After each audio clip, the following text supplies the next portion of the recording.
أعوذ بالله من الشيطان الرجيم.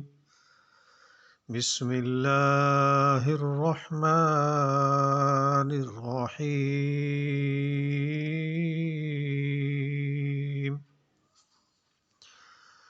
إن الذين يحبون أن تشيع الفاحشة في الذين آمنوا لهم عذاب أليم في الدنيا والآخرة والله يعلم وأنتم لا تعلمون۔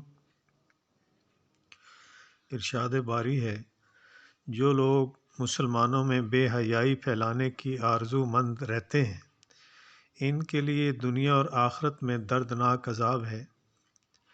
اللہ سب کچھ جانتا ہے اور تم کچھ بھی نہیں جانتے۔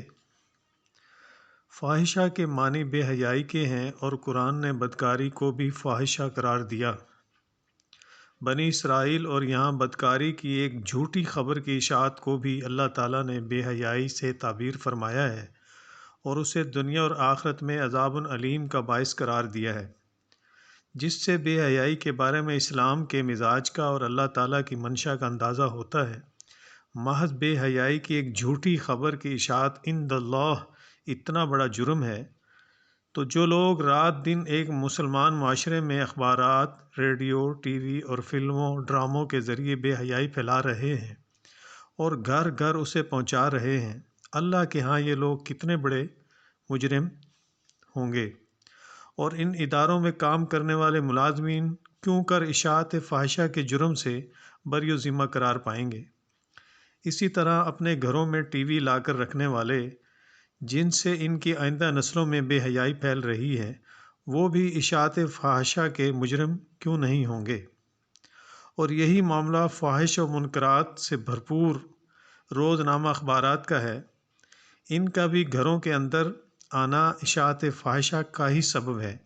یہ بھی عند اللہ جرم ہو سکتا ہے۔ کاش مسلمان اپنی ذمہ داریوں کا احساس کریں اور اس بے حیائی کے طوفان کو روکنے کے لیے اپنے مقدور بھر سعی کریں۔